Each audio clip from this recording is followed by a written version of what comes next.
Hello, good morning students. मैं किरण, सूरजपुर रेवाड़ी, विषय हिंदी, कक्षा 10वीं। बच्चों, आज मैं आपको अपनी पाठ्य पुस्तक कृतिका का पाठ 3 साना साना हाथ जोड़ी के प्रश्न उत्तर करवा रही हूँ। इनको आप ध्यान से सुनिए और समझिए। बच्चों, कल हमने प्रश्न 1 से 4 तक किए थे। आज हम आगे करेंगे। प्रश्न 5 है, कवि लॉन्गस्टॉक में घूमते हुए चक्र को देखकर लेखिका को पूरे भारत की आत्मा एक सी क्यों दिखाई दी? उत्तर, कवि लॉन्गस्टॉक में घूमते हुए चक्र के विषय में जितेंद्र नार्गे ने बताया कि इसे घुमाने से सारे पाप धुल जाते हैं। लेखिका उस घूमते हुए चक्र को देखकर सोचने लगती है कि पूरे भारत में ऐसे विश्वास पाए जाते हैं, इसलिए भारत के लोगों की आत्मा एक जैसी है। विज्ञान ने चाहे कितनी भी तरक्की क्यों न कर ली हो, फिर भी लोगों की पाप पुण्य संबंधी मान्यताएं एक जैसी ही हैं, वह चाहे पहाड़ी क्षेत्र हो या मैदान। इन मान्यताओं में कहीं कोई अंतर नहीं है। प्रश्न 6, जितेंद्र नार्गे की गाइड की भूमिका के बारे में विचार करते हुए लिखिए कि कुशल गाइड में क्या गुण होते हैं।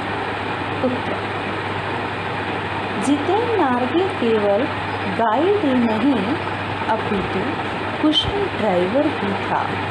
एक कुशल गाइड की सबसे बड़ी विशेषता यह होती है कि उसे उस क्षेत्र का पूरा ज्ञान होना चाहिए जिसमें वह गाइड का काम कर रहा है। जितेंद्र एक कुशल गाइड है क्योंकि उसे सिक्किम के सारे पहाड़ी क्षेत्र का पूरा ज्ञान था। वह सैलानियों को उस क्षेत्र की पूरी जानकारी देता है। वह छोटी से छोटी जानकारी भी यात्रियों को देता है। इसके अतिरिक्त एक कुशल गाइड यात्रियों को कभी निराश नहीं होने देता। जितेंद्र ही लेखिका और उसके सहयात्रियों को दिलासा दिलाता है कि उन्हें आगे चलकर बर्फ अवश्य देखने को मिलेगी। वह यात्रियों के साथ मित्र जैसा व्यवहार करता है। वह संगीत का ज्ञान भी रखता है। यात्रियों की थकान को दूर करने के लिए उनकी पसंद का संगीत सुनाता है। एक गाइड को अपने क्षेत्र के इतिहास और संस्कृति का पूरा ज्ञान होना चाहिए।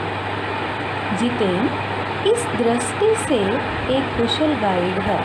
उसे सिक्किम के इतिहास और संस्कृति का पूरा ज्ञान है। वह लेखिका और अन्य यात्रियों को उससे अवगत कराता है। इसी प्रकार एक कुशल गाइड अपने क्षेत्र के जनजीवन, वहाँ के प्रमुख व्यवसाय आदि की भी जानकारी रखता है। जितेंद्र नार्गे को भी यह जानकारी थी। मार्ग में काम करने वाली सिक्किम नारियों के जीवन के बारे में वह पूर्ण जानकारी देता है। यहाँ के लोगों के धार्मिक स्थलों और लोगों के विश्वास व आस्थाओं की भी जानकारी देता है। अतः स्पष्ट है कि जितेंद्र एक कुशल गाइड है। उसके मार्गदर्शन में यात्रा करने वाले यात्रियों का आनंद दुगना हो जाता है।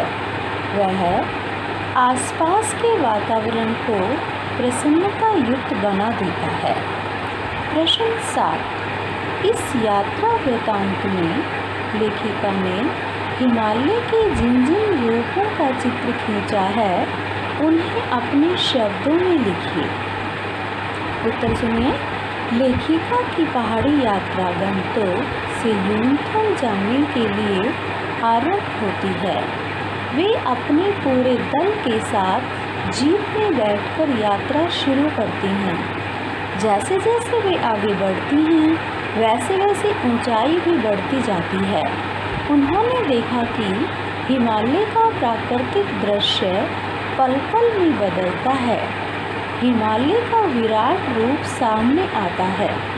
अब हिमालय अपने विशाल रूप में दिखाई देने लगता है। आसमान में घटाएं फैली हुई हैं, घाटियों में दूर दूर तक खिले हुए फूल फैले हुए हैं। चारों ओर एक गहन शांति बिखरी हुई है। लेखिका हिमालय के उस चमत्कारी रूप को अपनी आत्मा में समेट लेना चाहती है। वह उस दृश्य से एकात्म हो उठती है। वह हिमालय को मेरे नगपति, मेरे विशाल कहकर सलामी देती है। हिमालय कहीं हरे रंग का कालीन ओढ़े हुए नजर आता है तो कहीं सफ़ेद बर्फ की चादर ओढ़े हुए और कहीं बादल में लुका छिपी का खेल खेलता हुआ सा लगता है। लेखिका को पर्वत क्षेत्र जादू की छाया माया एवं खेल लगता है तो कहीं लेखिका उसे देखकर गहन विचारों में डूब जाती है। उसे वह परम सत्य का अनुभव होने लगता है। इसी प्रकार वह यहाँ के जनजीवन का चित्र अंकित करने लगती है। तो बच्चों, ये हमारे प्रश्न 5, 6 और 7 के उत्तर थे। इनको आप फिर से ध्यान से सुनिए और समझिए। Okay, bye.